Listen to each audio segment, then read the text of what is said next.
Hello, everyone, and welcome to our PHLAFF 2023 Q&A panel session. My name is Kirsten Senske, and I'm the programming manager here at PHLAFF. Today, we have the opportunity to speak to some filmmakers that have been a part of our 2023 season, and I'd love to begin by having them introduce themselves. So whoever wants to jump in and start first, you can go on ahead. Go ahead, Jazmin, go ahead.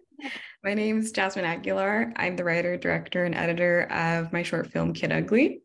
Hi, everyone. My name is Fiorella Vescovi Garcia, and I'm the co-writer, director, and lead actor in my short film, Mal de Amores. Hi, everyone. My name is Roméu. I am the writer, director, and editor of my short film, Nervios. I can go for next. My name is Eduardo Costas. I'm the writer and director and editor of my short film, Rent Control. I'm Andrea Arauz. I'm the director and producer of the short film, Living Bodies, Cuerpos Vivos. I am Federico Ávila. I'm the executive producer, the DP, and co-creator of the short film Starman. Well, thank you guys for all being here today. Really appreciate it. I just want to dive in really quick and get into our first question. So I'll be posting this in the chat as well, but I'd love to know what inspired your filmmaking process and what you found to be the most challenging part of the entire process of working on your film. So I think definitely one of the main things that inspired my story was a couple of breakups, being heartbroken. So it ended up being a friendship story. It's about a girl who's heartbroken over her ex-girlfriend, and she goes to her best friend expecting to be cuddled and nurtured and loved. And her best friends are like, "We're done with your pity party." And so she hits rock bottom. So I think just not being in a good place personally, some years back, I was like, I have to make something out of this. And so nothing like a heartache to get you to create some art. So, and I would say one of the most difficult parts was just, it was my first time creating an entire team. I had to hire like 45 people, have a company, created the entire thing. And location scouting wasn't the easiest. We had a dodgeball scene. And so trying to get that dodgeball court and gym was like a nightmare. And I think it was like a week right before production that we still didn't have a solid dodgeball play. And I was like, yeah, it was intense, but everything ended up being okay. But I think sometimes when it's like a week or two before production and you still haven't solidified your locations, it can be quite stressful. But yeah, I had an incredible team. So luckily we came through, so. So with my short film Nervios, it was essentially about a Cuban immigrant who's celebrating his newly granted American citizenship, but along the way kind of being forced to confront some of the anxieties that come with that and thinking about things or ideas around kind of identity and home and patriotism and all that good stuff. And so much of what inspired that was knowing that I had a certain block of time of when I was hoping to produce and shoot this film was more or less around 4th of July. At least 4th of July here in the US, and knowing that that is a time that could mean a lot of different things to different people, especially in the United States. That's a lot of what kind of inspired the story and that short film. I think the most challenging part of it was wearing so many different hats on the production and trying to maintain continuity all throughout, because I mean, we didn't necessarily have like a script supervisor or anybody like that to maintain and make sure that we had that kind of continuity. So keeping a lid on everything and all these different parts at once was definitely an interesting challenge, but I think something that we kind of grew from and throughout the process.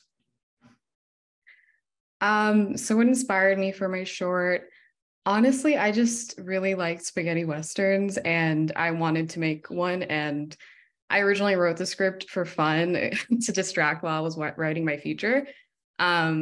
It actually started as a pilot, and I'm sure when people see it, they're like, oh, it feels like a pilot or like a proof of concept. And yeah, I just wanted to make my own version of that, mixing things I like, because I was like, okay, let's do spaghetti. But I really wanted to also add like elements of other things I grew up liking, which was like a lot of cartoons, and like integrate other like mangas I read. So it was just a fun way to incorporate that in a world that was a little more fun and unrealistic, but has ties to reality, but has Latinos and African Americans as the leads, because there are like the real cowboys. So I just wanted to portray that and make it fun. And in a way, it's historically accurate. But yeah, that's what really inspired me. I made it into a short because I got into like a grant program. So the hardest part, honestly, was like condensing it. And then they gave me 2 weeks to make it. So I was like, oh shit, like, sorry. I mean, oh my God, like it was crazy. Like I basically had pre-production a week and then production the other week, essentially. But not really, because it was 3 days of production. But yeah, like that was the hardest part, having to like cast in a week and a half and get horses and locations and do all that kind of stuff. But we did it, and I'm really proud of my producers, my whole team. It was my first time working with most of them, even though we were all friends. So it was just really cool to get my friends paid and just make a really cool short. And it's not that often you get to do something that like genre in a short film. So I'm really grateful that I was like even given my grant to make that possible. But it was hard, but it was all worth it, honestly. So our short film is sci-fi about a farmer boy who meets an alien in the Cordillera of Los Andes here in Colombia. And the thing that it's inspired us was thinking, how can we do something from like a sci-fi of that genre here? What happens if the spaceship doesn't land in New York or Washington, but in a mountain in Colombia? That was the thinking process we had. And I think the challenging part was that's something that hasn't really been done before here. It's not something that's typical around here. We consume a lot of sci-fi, but we don't produce really any, and we are used to seeing the sci-fi as something foreign and not like a mixture with our own culture. So doing something that didn't really have some reference here was challenging, and it was a student film. After all, it was our thesis. So getting to do that with little to no budget, that was challenging, and I'm proud that we actually got to do it.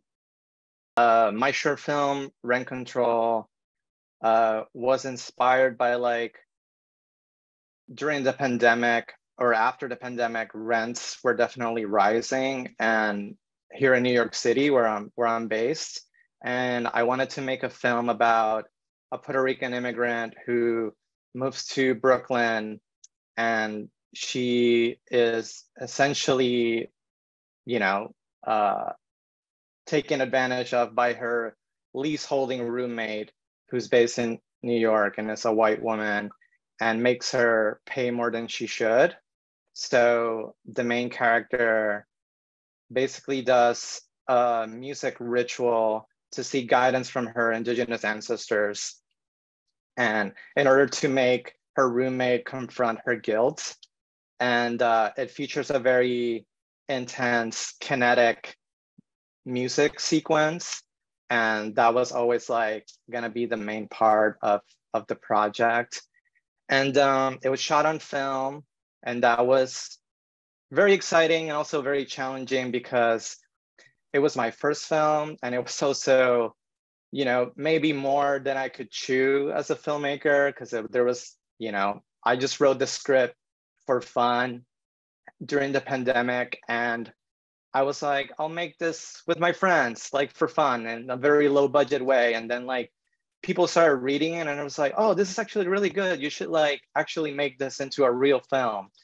So like that, was a whole process of like looking for funding and like trying to make it the most cost-effective way possible. And yeah, it was a very intense shoot, and shooting on film, like sometimes I could only have like one take of something. And so, thankfully I committed to like a very like austere style, very like minimalistic. It's usually like a fixed camera showing the characters do what they do. And yeah, very, very proud of it, especially being my first film. Well, mine is a little bit sad topic. It's a experimental documentary about the femicides here in Honduras. We are labeled as one of the world worst countries to be a woman, and I was really upset during the pandemic and how the government abandoned these women, all the women.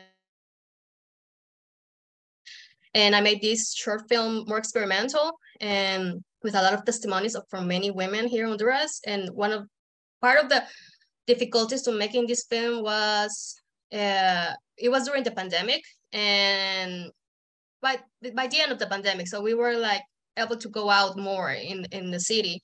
But being two women making this film, filming around the city, and we were so scared that we would get assaulted and our equipment would be stolen. And we were like, okay, with my DP, I was like, she's one of my best friends, and we were like, no, we shouldn't get out of the car. We should film inside the car everything that we want to from the city.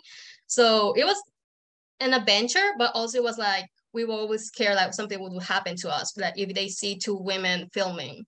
So yeah. Thank you everybody for sharing. I guess my next question kind of might tie into the first question for some of you. But I guess on brand with PHLAFF's theme of the season of collaboration, I'd love to hear more about what and how collaboration may have inspired your filmmaking process for the films that you worked on. So that could be with people on your team, people within like the community that you might have been like working within, just really anything. I had two incredible main collaborators. I had a lot of collaborators, obviously, because it was a big team, but I think one of them that was vital to the process was my cinematographer, Marisela Mendez, who is an amazing Latina powerhouse DP. And, I was the co-writer, director, and lead actor. And so I wanted a cinematographer who was doing her job and a bit also, kind of having my back as, not as a director, but just to really let me know if something was not right. And we had been friends for 3 years. So I really trusted that she would be able to speak up and have that open dialogue. And so that was one. And the other one was Kyle Selby, who's my writing partner and co-creator of the TV series, that this is a proof of concept for a TV series. And he was really incredible. One, because we wrote this script together, and, as you co-write, you become really close to someone.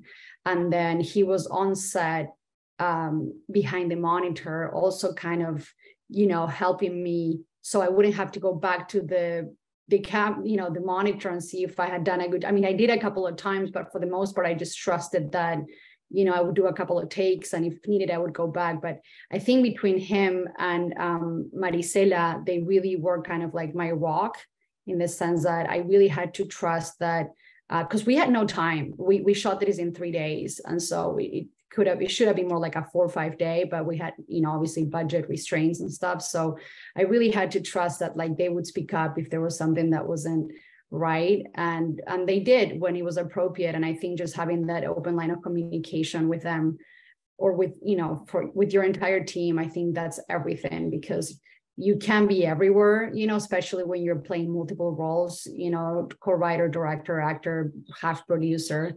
So I think just trusting your team and allowing for that collaboration was really important to me for this narrative. So, yeah.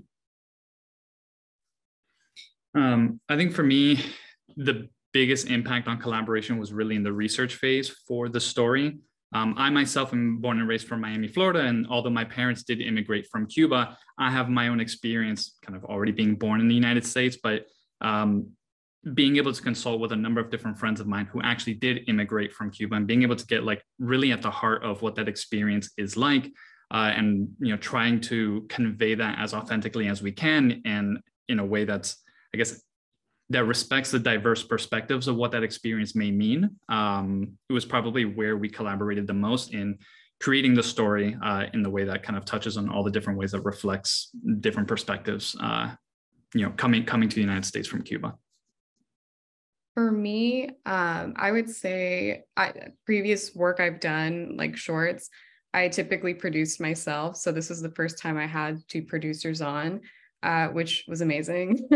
I now I see why people do it. But yeah, it was great. And there are two friends of mine just on top of it, speaking every single day. We're all wearing multiple hats.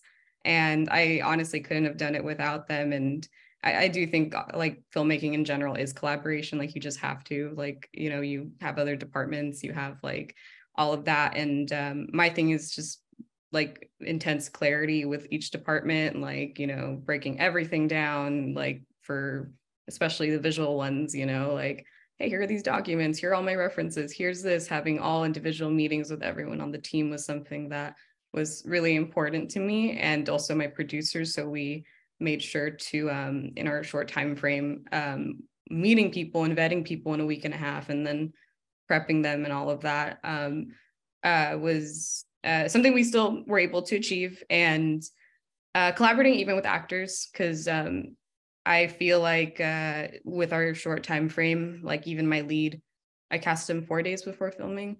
He was a child, so it was kind of hard. But we were doing Zoom nonstop, and honestly taking their, you know, recommendations if they're like, oh, can I try it this way?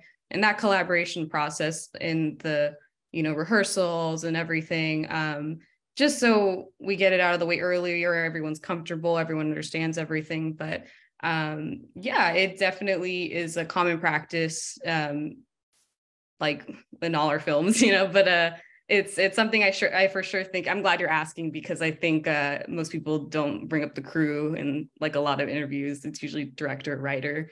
So yeah, they're super important, the whole team. And I'm glad you're asking the question. For Rent Control, the most impactful part of the collaboration was definitely my producer, Lisa Fisher, who also happens to be my wife. You know, like I'm a video producer sort of like by profession or trade, and this was my first time doing narrative filmmaking, which was, you know, a huge passion of mine. But I was always used to just doing everything myself, and like having a producer who's like on top of things and like making sure you're like, you know, hitting your goals, and acquiring crew, interviewing crew was very important. And then also collaborating with my cinematographer, Kenny Sule, and my production designer, Kelsey Hannah Walsh. You know, they're not Puerto Rican. Like I was basically the only Puerto Rican person on set, and this was to me always like a very Puerto Rican story. And they were very respectful of that, and like really just like brought my vision to life, you know, through our collaboration. And then with the actors, that was like really magical to see, because one thing is having your characters on the page, but then when you bring actors, like they become real and they have life. And so the whole process was, I mean, it was incredible to see how everyone collaborates and brings a project to life. So yeah, our whole film was about collaboration, you know, because it's still a student film. So everyone brought a little bit of their ideas to the table, and we were glad to hear them and sit with each of the heads of the production and just talk it out and see what worked, what didn't work, and what ideas we had that maybe were enhanced by somebody else, by their vision on their own department. Like I'm the DP actually, and co-creator. My friend was the director and writer. So we created the whole thing as a collaboration, and then we brought everyone else to the table, and they did a little bit of their own part from their departments to enhance the whole production and the movie, and it turned out greater than it had been the first time we thought about it. We had the idea. So yeah, our whole film was about collaboration, because we had to, but it's a great model to work by, and we're still doing it in the next productions we're in. I think my short film has made like an amazing impact on women thanks to collaboration. It was part of a workshop in a female workshop for filmmakers in Central America. So this space helped me see different things about not victimizing again women who suffer violence and doing more in poetic way, how to portray violence, but more poetic and not graphic. So that helped me a lot in my short film. Also, many organizations here in Honduras, feminist organizations that give medical assistance or mental health assistance or legal assistance for women, they help me a lot to connect with women who have suffered some kind of violence and get these strong testimonies from these women and make the short film more impact. So collaboration was a big part of my process. Awesome. It's so great to hear how like the different ways, but also the similar threads that you guys have with collaboration throughout your processes. So thank you for all sharing that. So I'd just like to know, how do you hope that audiences would react to your film? And if there's anything else that, you know, you want other people to know about your film?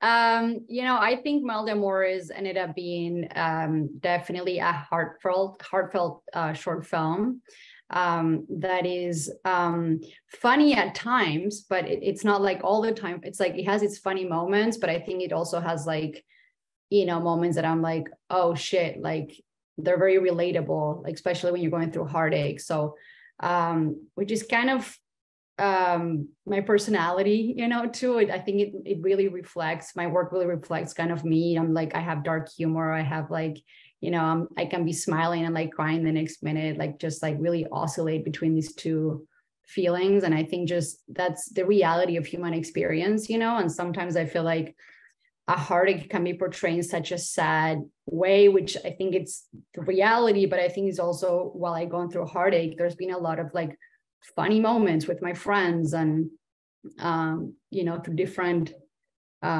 just the ups and downs, right? And so, yeah, I hope audiences feel good watching it, they feel hopeful. I feel they get a kick out of it. And I hope they feel however they want to feel. It's more up to them to see what they take out of it. So, yeah.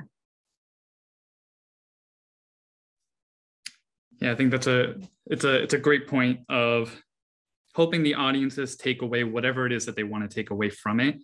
Because like for me, the subject of my Cuban background and my family and the history of everything that kind of goes on in that island, it's something that I think about a lot and all the time. But I think the average person, like in the United States or what have you, generally just doesn't always think about Cuba or kind of what that experience is like. So if anything, I do hope that audiences can take away just how different that experience could be, and that there are plenty of Cubans and Cuban Americans in their communities who might be similar to them, who might be different to them, and who have their own different ideas of kind of what their experience is in this country, knowing that it's something that sometimes the country's kind of isolated in their own way. So the more attention that community can get is something that I would love to kind of further convey to people. Well, I just hope that people just like think it's fun and cool, because like that was my whole like pitch for it. I was like pulling from things that I like. Being Mexican American, the whole point was to pull that draw in, like the cowboy having all the historical elements, but also make it pretty modern to people who are in my age group. So I just hope people will see the fun in it, will like get used to these faces as the leads in like more silly aspects that, they can just be the leads of their own stories and put them in any other scenario. And mainly because I wrote it originally as a pilot, like I hope people want more. I hope people were like, yeah, let's get a series going.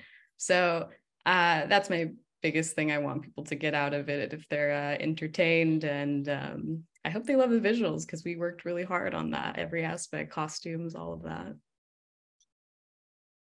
For me, I hope that audiences will have a journey, because like I think the film shows multiple perspective, and you know, they can react however they want to react.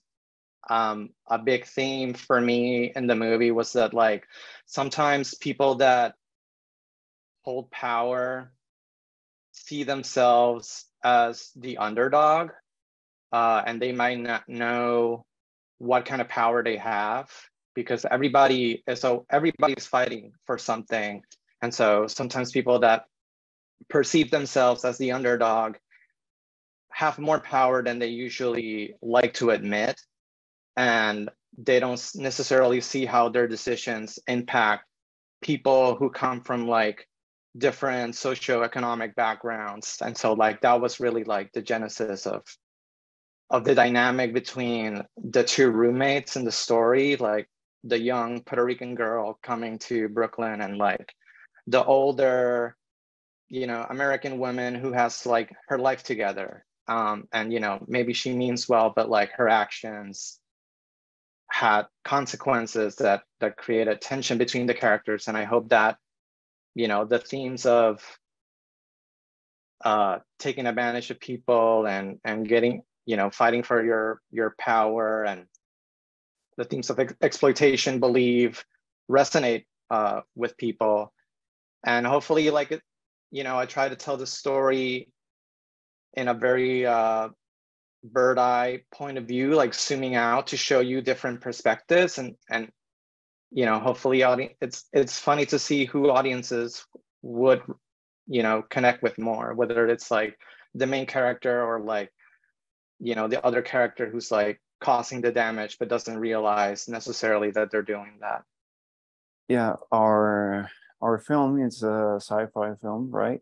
But we see sci-fi as a vehicle to talk about some topics that cannot be avoided so lightly, and yeah, like it's hard to avoid for kids, because our film is about a former kid who befriends an alien, but really it's about his process of dealing with grief, with the loss of his father. So there is like different levels to the whole story, and sci-fi is like a way to convey all that information in a non-threatening way, to speak about the process of dealing with grief.